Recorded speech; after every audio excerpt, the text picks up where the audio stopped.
Yeah, okay. Welcome everyone to this entry in our series, the SZ4D International Webinar Series. It's been fantastic so far, and we're looking forward to a very nice presentation today.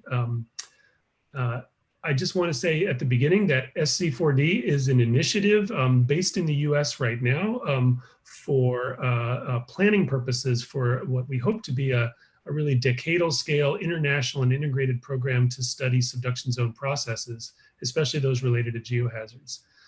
We do not have a short-term upcoming international webinar right now because instead we'll be hosting a town hall meeting associated with the US Geological Society of America meeting on October 30th. I don't have it on the slide, sorry, but that's coming up October 30th. It's entitled Building SZ4D, a town hall discussion and workshop for a research initiative on subduction processes and geohazards, 2 to 3:30 p.m. Pacific time, USA, whatever that is in your time zone. You can register through GSA or through the SZ4D website, although the link may not be there. It'll be there later this afternoon.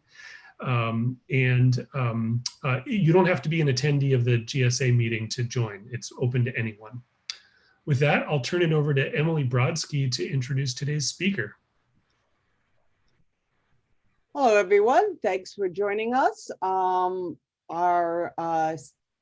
am co-chair of the Earthquake and Faulting Working Group at SZ4D, and I'm pleased to introduce today's speaker, who is Victor Cruz-Atienza, who's coming to us from UNAM, from Mexico, where he is a full professor and has been really doing wonderful work on bringing observations to bear both on and offshore of the subduction zone processes and earthquake mechanics in general.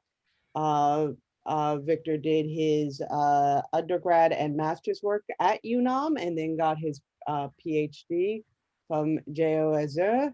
And I'm not going to take any more of his time. I'm really looking forward to this story. Take it away, Victor. Thank you, Emily. Thank you, Harold, for the presentation and for the invitation.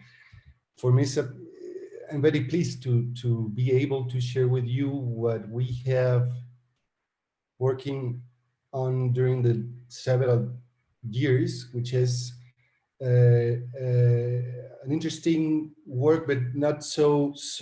It's a complicated story that I will try to share with you that concerns how the megathrust behaves in Mexico, at least, where many different phenomena are shared in other subduction zones, as you know very well. So let me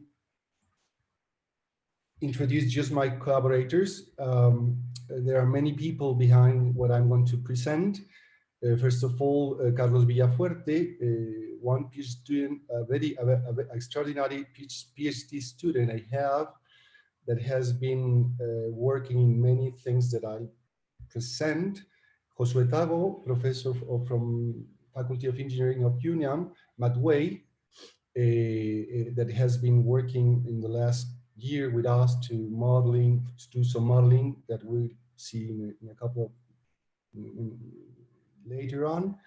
Ricardo Garcia Giron, which is a PhD student with Emily Brodsky, Luis Antonio Dominguez, as well, a researcher here in UNAM, and Dario Solano, another professor in UNAM, and the rest of my collaborators that are already shown in the picture. So the point here is how the question that many people has been asking since the discovery of the slow slip events in 2001. What are the implications of those silent events into the seismic cycle? How important are those implications in terms of seismic hazard? So in other terms, it has been the willing of reassessing the seismic hazard has reborn from the discovery of these silent events. So some of important questions that are on the table are whether these devastating earthquakes that happen in many subduction zones are always initiated by a slow silent slip around close to the nucleation patch of the big rupture. And how, on the other hand, it has been seen as well in different regions of the globe that seismic waves coming from regional or even teleseismic events can trigger change, tectonic tremor, low frequency earthquakes that are closely related to this silent slip in the faults. So how these earthquakes can affect these low slip events, even with static stress changes close to the rupture zones. And another question we ask now that I'll try to address at the end of the presentation is how important is continuously monitoring the way the slip rate at the plate interface change. How important is that in order to understand how the mechanical behavior of the megathrust in terms of any dynamic instability that can be produced in the plate interface, either slow instability or fast instability. So in Mexico, from September 8, when the great 8.2 intraslab Tehuantepec earthquake took place, many things happen in a very short time, and that's what I'm going to talk in the first part of the talk. Okay, so in 5 months after that, in 5 months, we had three large earthquakes, very damaging earthquakes that all of you are aware of for sure.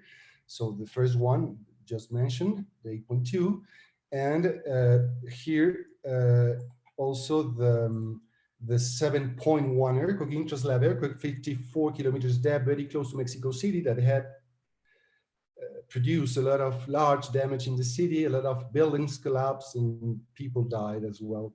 And then just 5 months later, the 8.2, a thrust event in Oaxaca, 7.2, that also produced damage in the region. So this is the sequence, I mean the location of those events in the Mexican subduction zone. We have the first one, the big 8.2, offshore the coast of Chiapas and Oaxaca.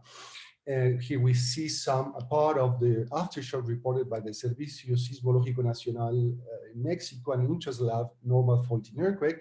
11 days after the 7.1 earthquake here intraslab, close to Mexico City. And 5 months later, the 7.2 earthquake, a typical interplate earthquake in the Mexican subduction zone. But as we'll see in a moment, many other things happen during all that period, and that's what is marked here with this kind of yellow regions, which are all the 1 centimeters contour of a seismic slip that we have mapped, as I will present in a moment, in all that period. So in such a way that the seismic moment release in this 2 year, which means between June 2017 and July 2019, was equivalent to a magnitude 7.5 earthquake, from which only the 31% of the seismic moment correspond to the post-seismic slip produced or induced by the 7.2 Pinotepa earthquake. So the main question here that we try to answer is whether this series of events, devastating and silent earthquakes, are causally related. So just a very brief, as you also know, in Mexico, it's like other subduction zone is prone not only to very, very large earthquakes, but also to a diversity of slow earthquakes, like I mentioned already, but the slow slip events, as we are looking here in Guerrero, for instance, 3 different mapped inverted slow slip event in Guerrero, but also in Oaxaca and all across the southern part of the subduction interface.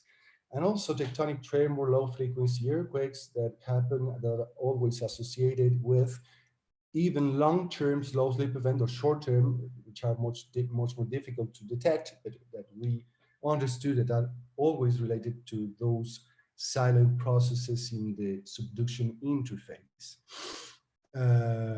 Okay, so the point here is that this silent slip region and tremor region extends all across the epicentral region of the three earthquakes that we're interested on now. So just let me briefly introduce some basic concepts that will be important in my presentation. So just defining from the kinematic point of view what the plate interface coupling. So if V is the slip rate velocity at the plate interface and B is the velocity at which the subducted slab converge to below the continent, then we define this quantity as it is here. So that if a slow slip event will happen, is a definition, a kinematic definition that we can discuss from the mechanical point of view, but we will stay now only with this kinematic view. Will happen when the slip rate at the plate interface is is higher than the plate convergence velocity. And in those cases, and that's I mean, reasonable definition, because from that moment we'll experience, or I mean, the crust will experience a stress release. In contrast, a coupling regime will be when the velocity of the slip rate velocity at the plate interface is smaller than the plate convergence. That will imply the formation of the crust. And the question is how to assess or model that deformation produced by a coupling regime. So all of you probably know the back slip model that allow us to quantify how the crust will deform depending on the slip rate happening in the plate interface if this is smaller than the plate convergence velocity. Okay, so this is what we will, so I introduced this just to mention that we have developed then a numerical, an inversion technique that allow us to map simultaneously from GPS data, what is happening in the plate interface in terms of the velocity discontinuity, in the plate interface, which means the slip rate in the plate contact. And so this method is a constrained least square formulation of the electrostatic adjunct equations, and has several attributes that makes possible to interpret in a reasonable way what we see in terms of GPS displacements. For instance, a gradient projection method that will allow us to restrict the slip, to impose some conditions to the slip, for instance, that we will never leave the back slip to be larger than the total displacement of the incoming plate in the time window we analyze, or to constrain the rate angle to be close to the plate convergence direction. We also introduce a precision matrix in the method that allows to consider the uncertainty and error of the data. So here is just an example of a synthetic inversion where we set a Gaussian slip distribution here in Guerrero, and then inverted with the LID method. Here we didn't apply any regularization, but just let me tell you that before doing that inversion, we strongly perturb randomly the synthetic observations we will invert. So if we don't apply regularization, the solution is not at all satisfactory. So we can see that here below, where we plot the restitution index of the target model.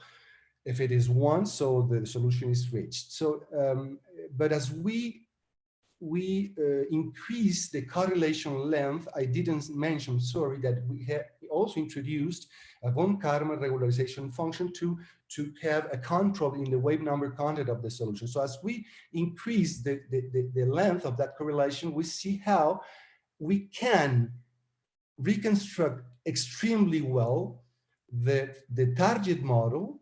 Look here, just here is a constant coupling region where the theoretical displacement field should be basically parallel to the convergence rate. But look how the perturbations we introduce stochastically are so strong.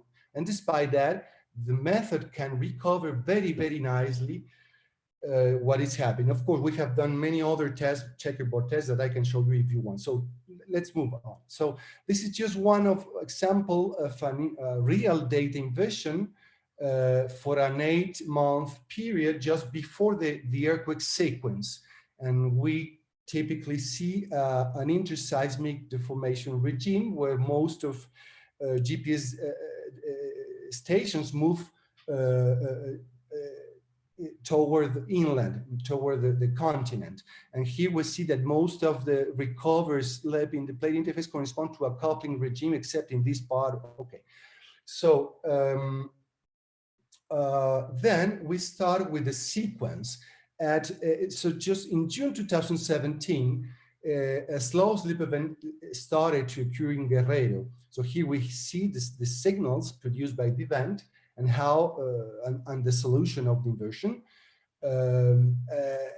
So here we see also, so please notice this time scale always put below each solution, where we can see which time window we are inverting with respect to the timing of the 3 large earthquakes. So the red stars correspond to the occurrence of the first star is correspond to the 8.2 Tehuantepec event, the second 7.1, the Puebla Morelos earthquake, and the third one is correspond to the February 16, 2018 Pinotepa earthquake. Okay. So, but also notice, please, that in this period, another SSC has already started in Oaxaca. Then the great 8.2 earthquake happened, and basically the slow slip event that was developing in Guerrero stopped. There are a few couple of patches that are still moving, but the Oaxaca slow slip event developed during the next months that we see here, until the rupture of the Pinotepa earthquake that we'll see next. So here is then the next time window just after the rupture of that 7.2 interslab thrust event. So here we see on one hand the post-seismic slip produced by the earthquake in this time window, but also we nicely see another large event, silent event in Guerrero, okay, in the Costa Chica of Guerrero. In May 25, this slow slip event stopped, the post-slip continue moving until around November 22, 2019, where 2 other new slow slip events started spontaneously, not because of an occurrence of an earthquake, let's say, in both states as well. So just for you to see this story in a more continuous way, I'll present you, if I can. So I think I have to stop the thing so this is a movie. Okay, so we'll see a movie of the solutions I have presented, but interpolated every month. So it's an interpolation of the solutions I already showed you, but it allows us to see how the sequence was. So here's the starting of the slow slip event in Guerrero. The dates are plotted on top. And then here both earthquakes took place. So the one in the Tehuantepec that is not shown in the movie, and the 7.1 close to Mexico City, just during the occurrence of this slow slip event. Then this will stop, and the slow slip event, the first slow slip event in Oaxaca, develops bilaterally until the rupture of the Pinotepa earthquake. and then the post-slip develops, and the slow slip event, the second slow slip event in Guerrero develops as well. Then that continues, and when this post-slip is dying, another 2 new slow slip events develop again in both states, okay? Ending around September 2019. So, and this is the whole story put in a time scale that we will not analyze more than that. We don't have time. So just so that the abstract, let's say the account of the total amount of events is just in this table. So 2 big intraslab earthquakes, 1 interplate event, Pinotepa earthquake, 3 slow slip events in Guerrero, and 2 slow slip events in Oaxaca, plus the post-seismic relaxation due to the Pinotepa earthquake. So let's see more in detail what happened. So let's concentrate only in the earthquake sequence period, which is here. So the blue patches are before the occurrence of the 8.2, the first event.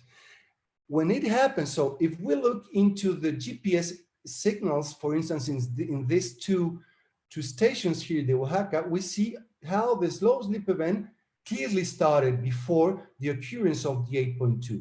But if we look into the southern stations, which are plotted here to the left, at the moment of the grade 8.2 earthquake, these are the north components of the GPS station. So we see how there's a sudden rebound of the movement by inverting the, let's say, polarity, the direction toward the south at the moment of that great earthquake. But also we see how this slow slip event develops bilaterally. So that's the first observations we have. So this suggests, I mean, the point is, when the 8.2 earthquake happens, there's a large regional rebound in the GPS stations that were going to the north in the close to the coast, for going now to the south. If we look now into the next windows,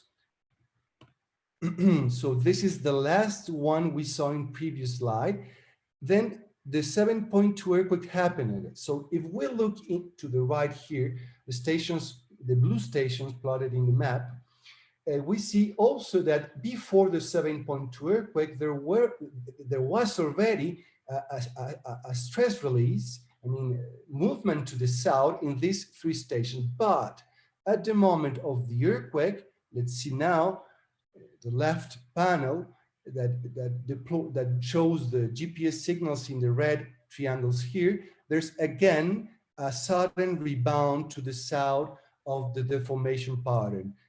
Both observations, so let's summarize these observations. So the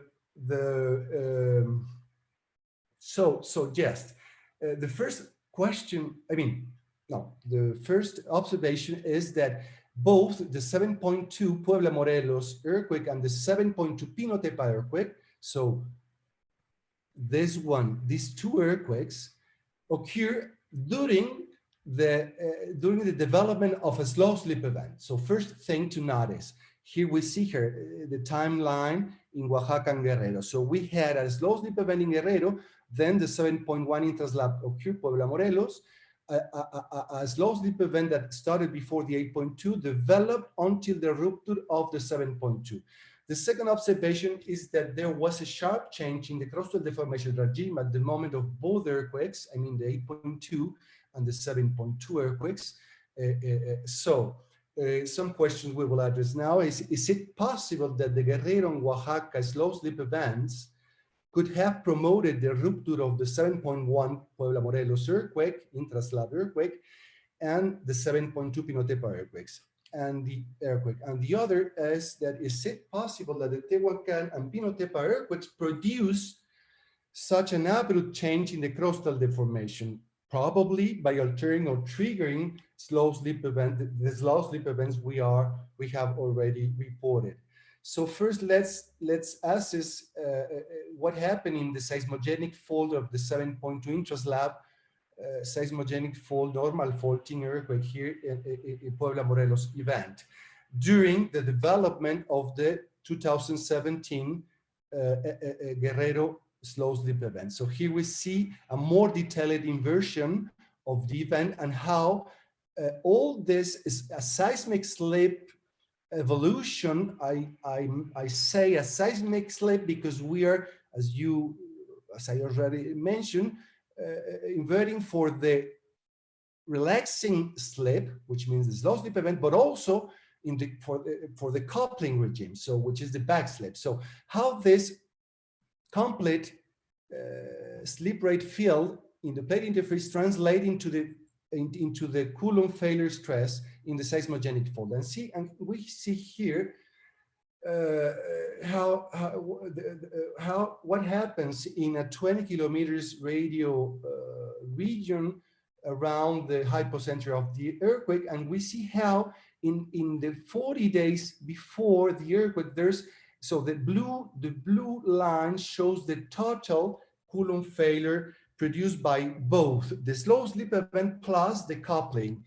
And if we disaggregate these two contributions, we understand that this rise in the Coulomb failure stress before the rupture initiation is due to the, I said wrongly the thing, sorry. So the red line is the total field.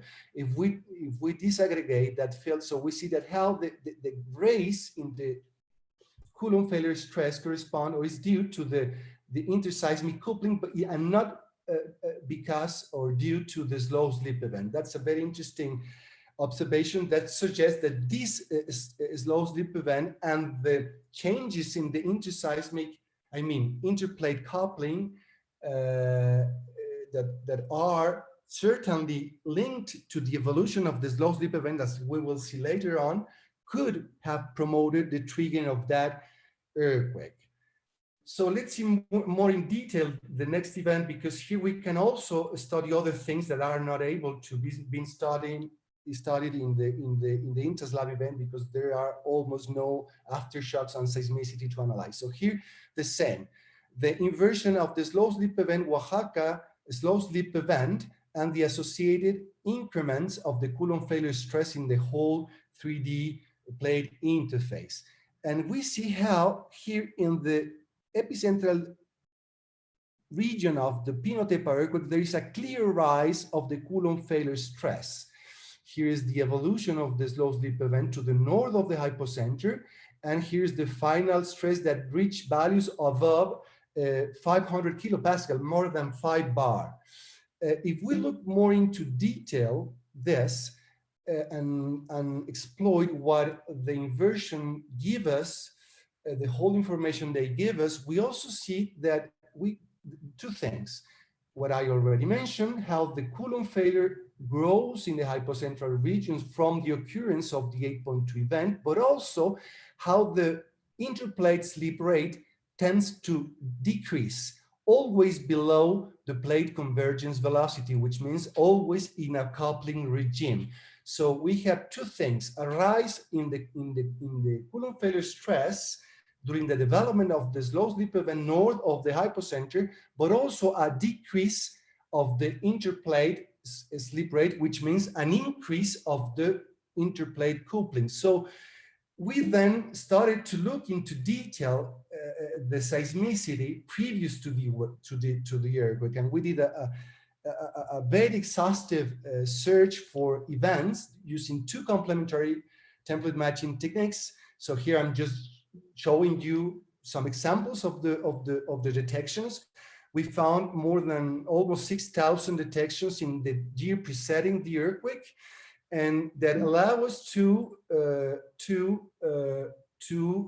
find that the amount of earthquakes just before the amount of seismicity, the seismicity rate increased during the 2 months, mainly the 2 months before the 7.2 Pinotepa earthquake. So the three main observations are, we have an increase of the Coulomb failure stress here in the hypocentral region. We have an increase of the plate interface coupling, but also we have an increase of the foreshock seismicity. So this scenario is not similar to the one found for other thrust earthquakes, including megathrust earthquakes like the Tohoku earthquake in 2011 and in Chile, that as a seismical slip seems to have invaded significantly the hypocentral region. Instead, the asperity model is more suitable to explain these observations, because if we think in a heterogeneous initial stress in the hypocentral region, then the increase of the seismic coupling and then of the Coulomb failure stress induced a cascading rupture of small asperities and then overloaded asperities that eventually started the rupture. I don't have any time, more time to discuss this, but I have to go forward. So then the next question is how, okay, now the opposite direction, how the earthquakes could affect the evolution of the slow slip event. So first thing is to assess whether the static stress change from the earthquake sequence could have an implication. Here we have the static Coulomb failure stress estimates in the 3D plate interface, and the slow slip event we are analyzing now. The green contours are those time windows that happen after the occurrence of these two events. So we see that the only possible influence is this static increase of the Coulomb failure stress to the east, in the very east end of the Oaxaca earthquake, induced by the Tehuantepec rupture. And regarding the 7.2 Pinotepa earthquake, we see that the Coulomb failure perturbation in the region where we see the largest second slow slip event in Guerrero is negligible. So we can conclude roughly that neither of these three large earthquakes had static implications in terms of stress changes in the regions where the slow slip events were taking place. So the question arises, were therefore the seismic waves from these earthquakes responsible of the sudden slow rebound of the crust at the time of their rupture? For that, we then estimated the Coulomb failure stresses, so the stress tensor and the strain tensor at the plate interface, induced by seismic waves first from the grade 8.2 event. For that purpose, we used strong motion records in all these stations we see here. Here are the audiograms from the radial and vertical components, filtered around 25 seconds. And then we applied a technique we designed based on previous investigations of the literature that we validated. Everything is included in the paper, to bring those estimates, or I mean those displacements in the surface to the depth where the plate interface is. As for that purpose, we use the eigenfunctions. We assume that we are looking at the fundamental mode of the Rayleigh waves, and then we could modulate the wave field to bring it into depth, and then perform the corresponding spatial derivative in a way described in the paper. So we'll see here the time series at the plate interface of the stress of the traction vector, which means the shear stress to the plate interface, the normal stress, and the Coulomb failure stress, assuming an effective 0.5 friction coefficient. And we see that in this region where the slow slip event was taking place, the Tehuantepec event induced peak values of Coulomb failure ranging between 75 and 200 kilopascals, and dilations between 1.4 and 6, 10 to the minus 6. In this case, for this very large event, the perturbations lasted at least 80 seconds with three major wave cycles. Regarding the much smaller but closer to the slow slip event earthquake of Pinotepa, what we did, because of the proximity of that event,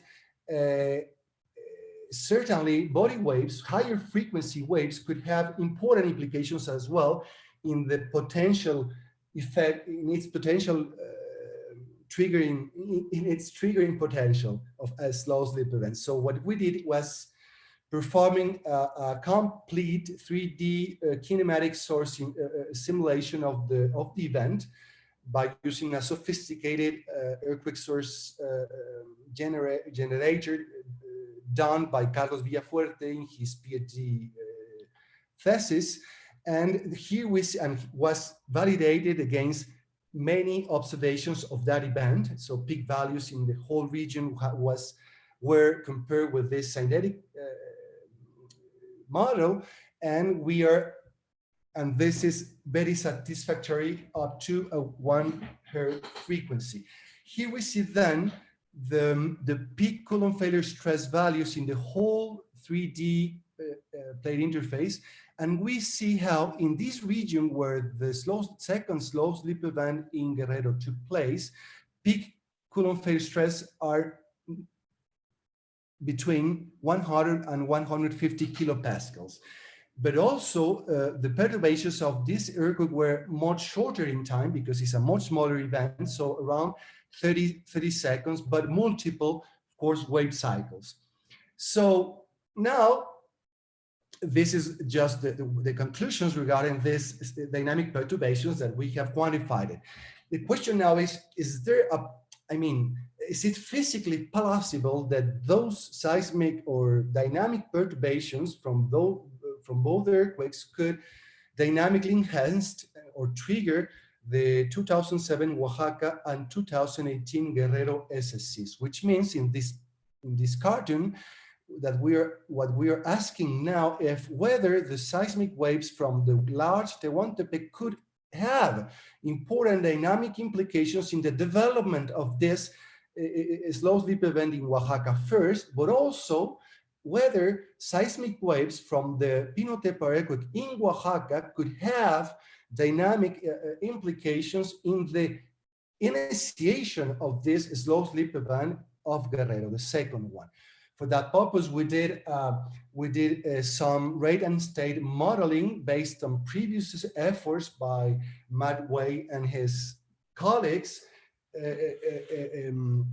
And then we designed a reference rate and state friction model for Oaxaca that spontaneously predicts slow slip events every 1.5 years, which is a reasonable return period of this slow slip events in the region, and producing a total slip around 10 centimeters.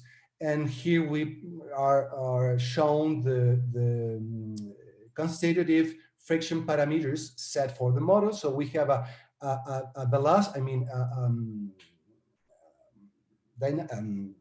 velocity weakening region here, an unstable region where the slow slip event will take place, where A minus B is negative between 25 and 45 kilometers depth, and also how the effective normal stress is very, very small in this specific region. This sub C as well is small.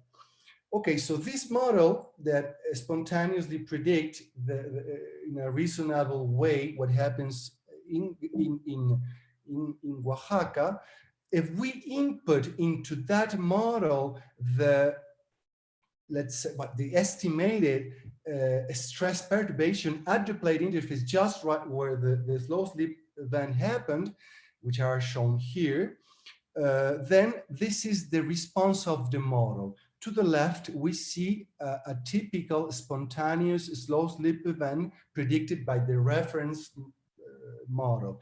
And to the right, we see how the perturbations that is input in the middle stage of the slow slip event produce a large slow slip front acceleration in both directions. Not only both directions along fault is a 2D simple model, but also an acceleration of the sleep rate, always in the seismic regime, no radiation of seismic waves. So if we now compare the perturbations we estimated for both earthquakes, if we input those estimates in the same model, we see this in more detail. So here are the perturbations for the large 8.2 that we just see in the last slide, and how it is translated into the velocity, the sleep rate velocity, during the occurrence of the slow sleep event. And we see how the increments of the slow sleep events are related to the phases that overcome some threshold in the stress, in the Coulomb failure stress. We also tested different scaling factors of the perturbations to account of the uncertainty in the model and in the estimates.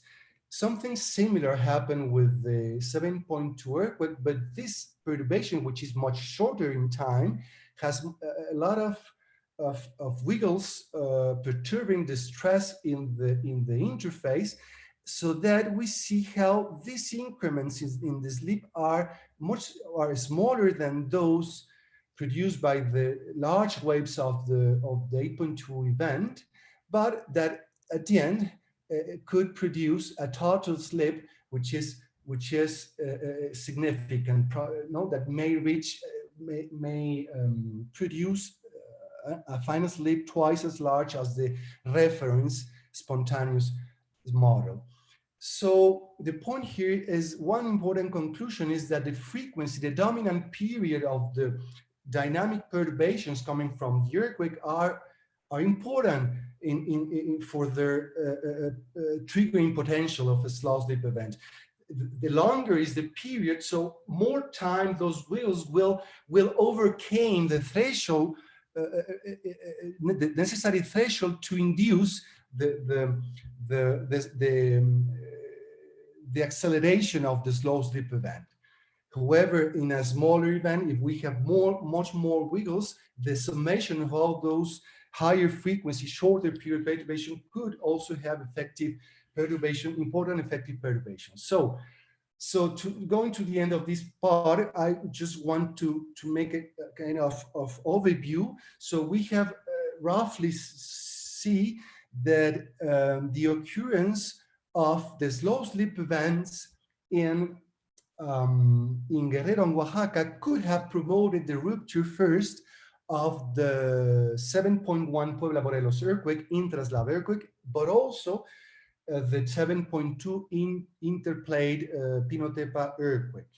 On the other hand, we have concluded that the perturbations, so let me just come back. So the main conclusion here that I was just about to say is that seismic waves from the 8.2 earthquake and 7.2 earthquake seems to be responsible of the enhancement of the ongoing and triggering slow sleep events we already seen, and then of the slow rebound of the crust clearly seen in the GPS series at the moment of both earthquakes. So that's our main conclusion. So those seismic waves produce that. But let's go a little bit furthermore. So as you probably know, in Guerrero, this is an iconic station we have deployed in, colleagues have deployed in Guerrero since many years ago. And we see that the large slow sleep event in that region happened until the 2017 slow sleep event almost every 3.5 or 4 years, very periodically. However, after the large 8.2 event, everything has changed. We see the formation patterns very different as seen before, that we have interpreted, as you have seen, in the occurrence of a sequence of silent stress release, slow sleep events. In Oaxaca, something unusual also happened. During the whole 3 period, the interface was continuously seismically sliding with at least two important reactivations. So we had the first slow slip event in Oaxaca, then it came the post-slip. So that's the first reactivation of an seismic relaxing slip.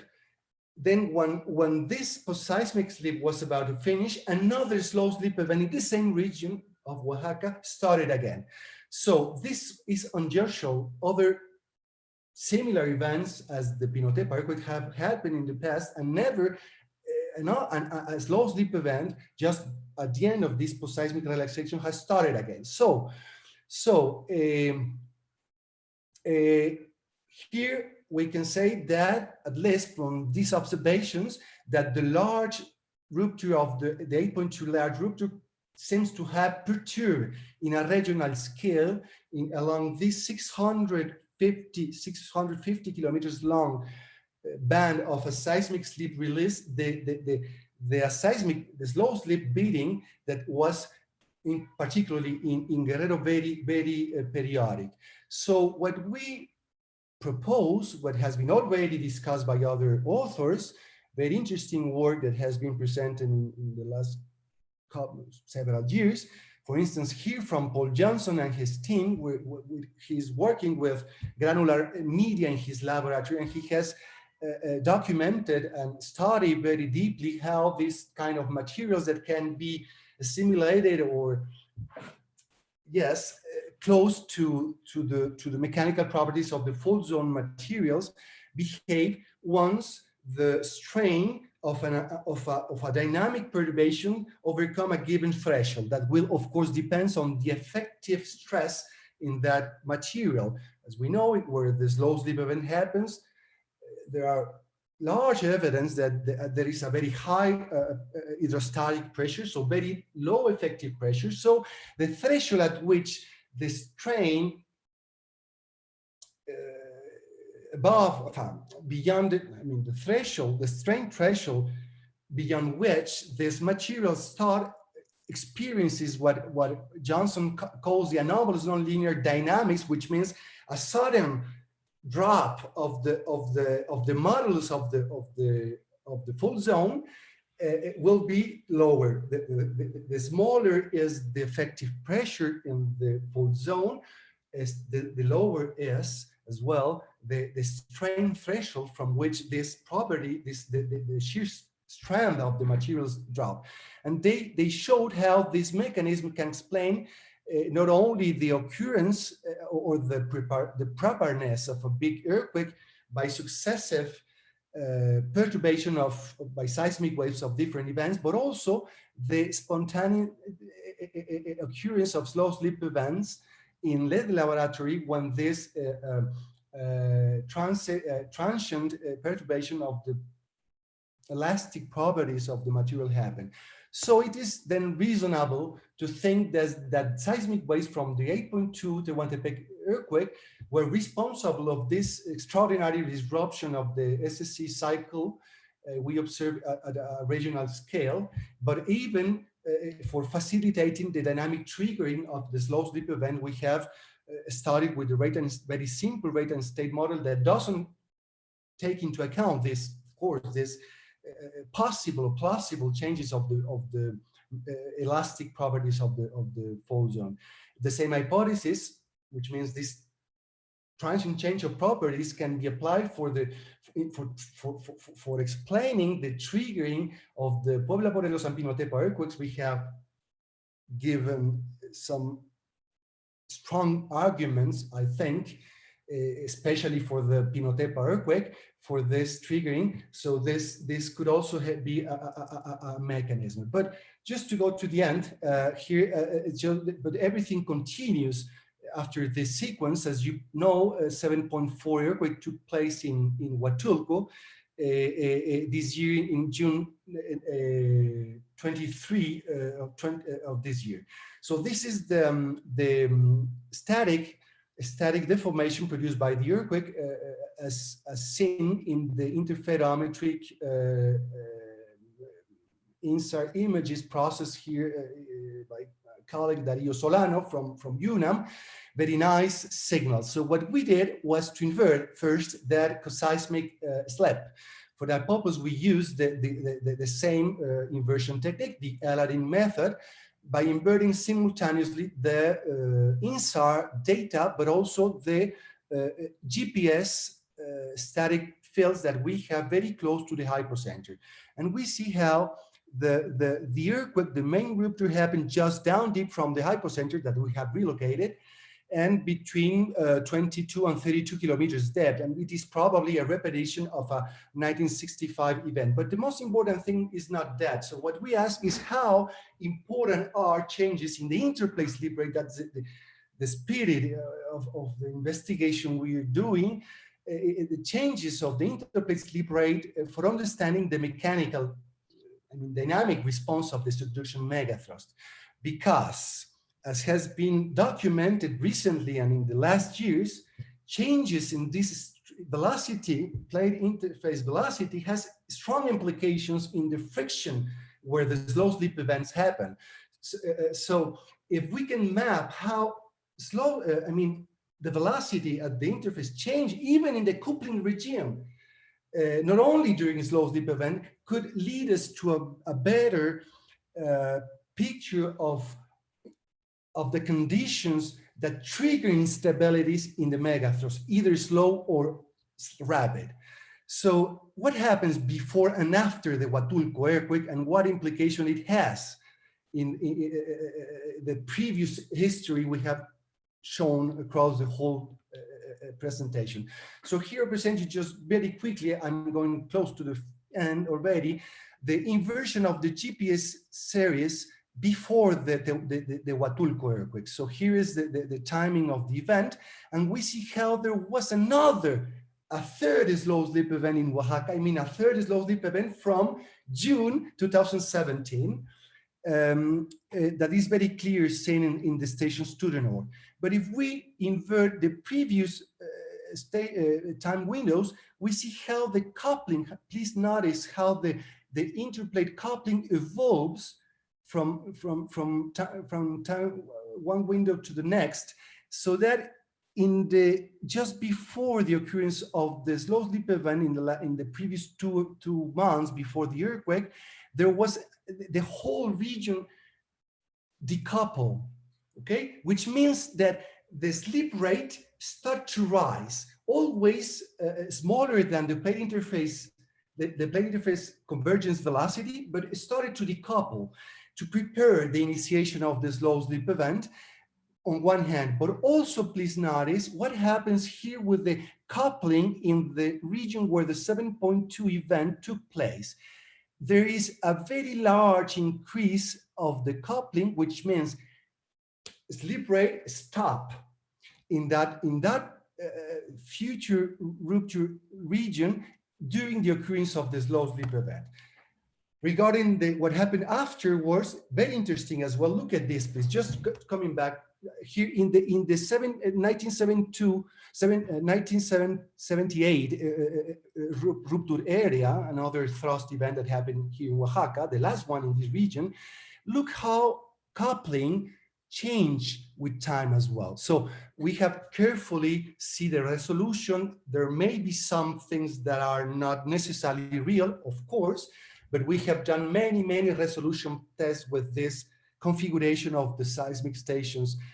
So let's first see that, how this changed here. But look what happened in the proseismic period. Once the rupture happened, here we see, so these are the inversions. I'm so sorry to interrupt, Victor, but yeah, if you could wrap it up so we have at least a little bit of time for questions, that would be great. Sure. Of course. So just to say that how this part of the 1978 rupture remained coupled in the whole post-seismic period. So this is just, the movie of what we have done that we don't have time to see. So the question is just the main message is it is so important to have a better idea on how the condition of stress and strain condition in a given subduction zone R, is very important to make a continuous assessment of what is happening in terms of the slip rate in the plate interface. Here's a comparison of what would be the pre-stress state just before the earthquake if we assume a long-term coupling model against what we have estimated by adding all the stages of the evolution of a slow slip event and interplate coupling. And we see how before the earthquake we had already a very large, a very significant part of the charted region just where the main asperity of the Huatulco earthquake took place. That's it. And here this is the last one. So here in the next region where the 1978 earthquake occurred, we have a very large increase of the stress, more than 5 bar, just associated to the increase, to the time window we have analyzed. So many things. I'm sorry for going too long. Thank you so much for your attention. Nothing to apologize for. Thank you very much for a very interesting presentation with an enormous amount of information. I'm going to try to lump together some of these questions so that we can get to as many as possible. There are various questions about the slip inversions. Sure.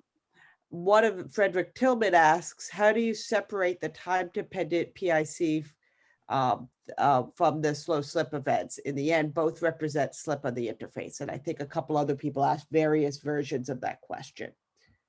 Okay, so the point here is that we are assuming that the displacement field in the surface is the result of the summation of what is happening in every subfold, and each subfold can experience either a coupling or a coupling regime or a stress release regime.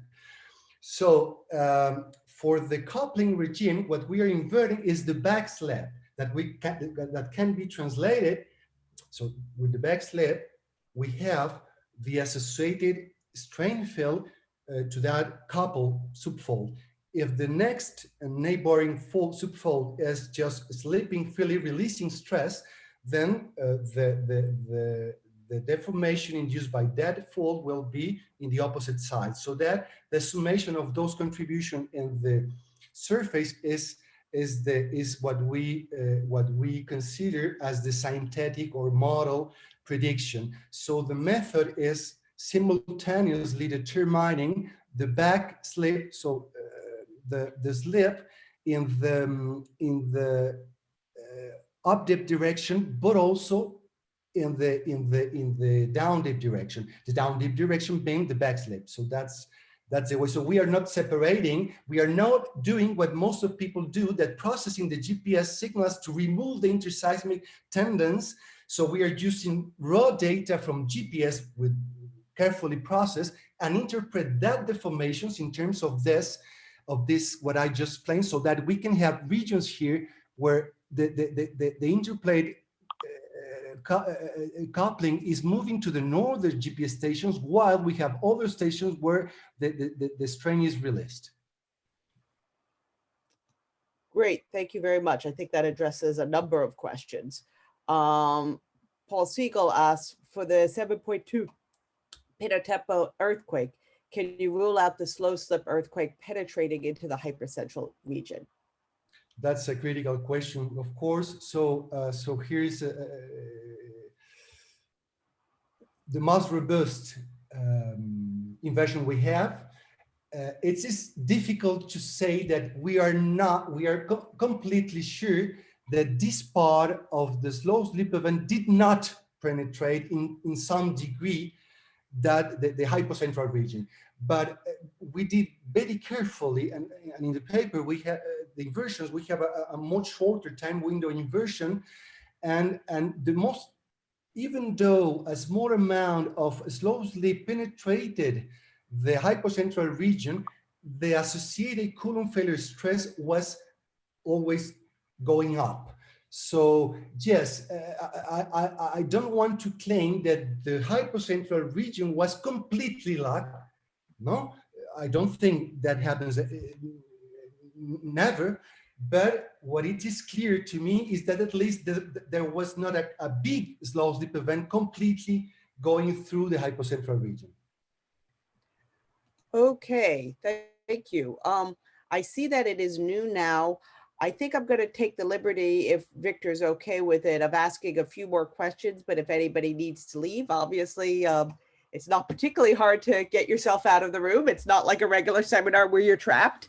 So, and thank you so much for joining us, and I hope you will continue to join us for the SC4D International Earthquake, I'm sorry, the SC4D International Webinar Series. But for those of you who'd like to stay, we'll continue on with a few more questions. Joan Gomberg asks, how often prior to the study period have multiple slow slip earthquakes happened without any earthquakes occurring? In other words, what confidence can you place on the possibility that the sequencing of the earthquakes and the slow slip earthquakes is just chance? Sure, sure. So at least in Guerrero, which is very, very clear, it has been very clear during the last almost 30 years, where 6 different large slow slip event happened. We know, and there are many works reporting that behavior. It was pretty much regular in Guerrero, where the slow slip events also are much larger than in Oaxaca. In Oaxaca, many authors have reported and studied other slow slip events that happens in a smaller, with a shorter recurrence period, which can be roughly, but it's not precise at all, say that it's around 1.5 in average years. So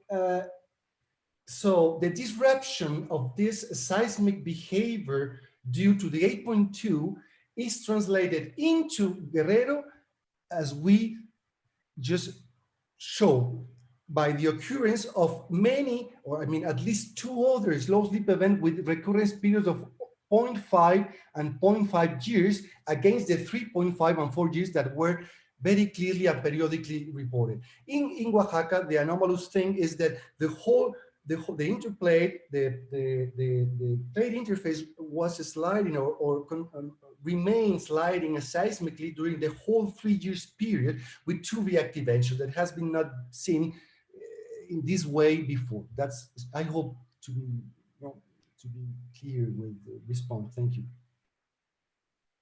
Thanks. And one last question, I think. Harold Tobit asks, well, first of all, he points out that it's a wonderful talk, which I entirely agree. And then Harold asks, how do the characteristics of the recent sequences compare to the 2011 to 2012 slow slip events and the Ometepec earthquake, similarities and or key differences? With which earthquake? Sorry, I didn't understand.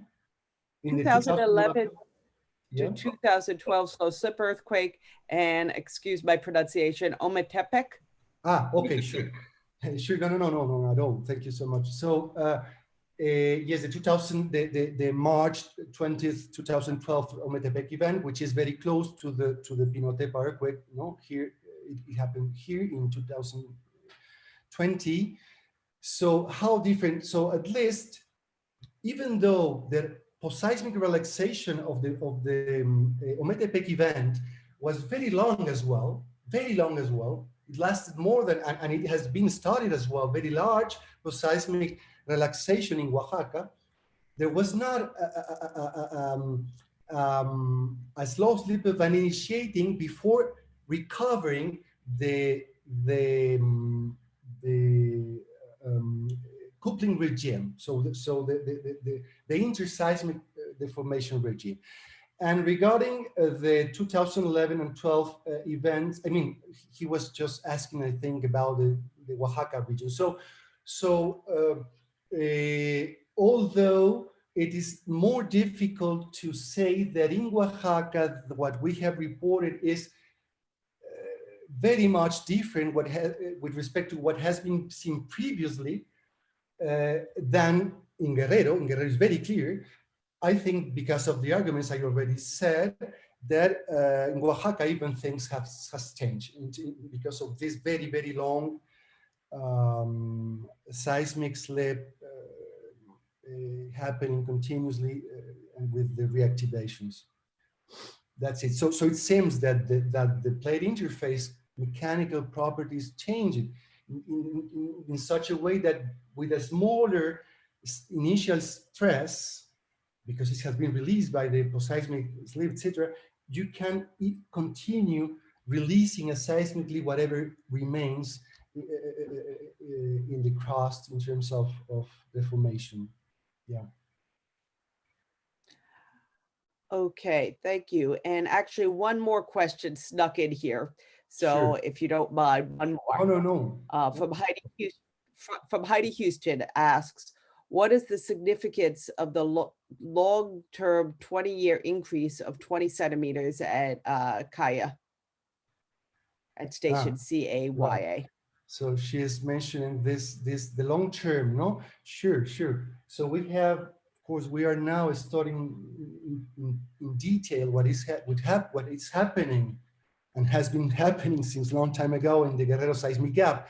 This station is in the middle or very close to the middle of the gap. And it is very clear, Mathilde Radiguet has already showed that by only looking at the data, GPS data along the coast, but also with her interpretation of those GPS signals, that this long-term strain accumulation, which is clear, despite this recurrent slow slip events, the long-term deformation goes to the north. So there is an accumulation of energy, but that if we compare that strain rate accumulation with the one just seen next, so let's see, this is the gap. No, sorry, this is the gap here. So if we compare that, this is Kayako. If we compare that signal with what is seen just very close, but here, for instance, in the Costa Chica, we'll see that long-term strain accumulation is much faster. So the implication is that the rupture of the Guerrero seismic gap should take more time, as we have seen already, but we cannot rule out at all that there is energy accumulated there. I don't have time for discussing more things, but we are understanding using the offshore instrumentation we have just heard there in the gap, that part of that strain is accommodated seismically offshore, but there are some conditional stable regions close to the trench and below the coast where we have earthquakes, many small earthquakes and previous historical important earthquakes. So just to finish, what the conclusion we have so far is that a large earthquake, it's not very easy to start in this gap region, but an adjacent energetically rupture coming from an adjacent segment could propagate through the gap because of dynamic effects in the rupture front and the friction conditions of the gap that we can discuss later. Right. Perhaps not unlike the creeping section of the San Andreas, maybe. I'll just throw that out there. I said that was the last one, but one more question snuck in here. Jeff McGuire wanted to know if there were any strain meter type instruments anywhere in the vicinity to get a high temporal resolution of how the dynamic triggering kicked off the slow slip events. Are there any strain meters? No, we don't have strain meters. We don't have strain meters. So the answer is no, but that's it. But we are, as I mentioned, we have, as other people, as you did also, Emily, estimate the strain field, the dynamic strain field with the hypothesis, with some hypothesis behind, using single station displacement records from some motion. So we have an idea about this strain field, but not with the accuracy we would have with a strain meter.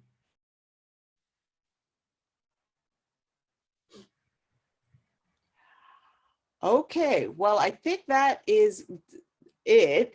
And thank you very much for the great talk. And I look forward to seeing everybody again 6 weeks from now at our next Earthquake International SZ40 webinar. Take care.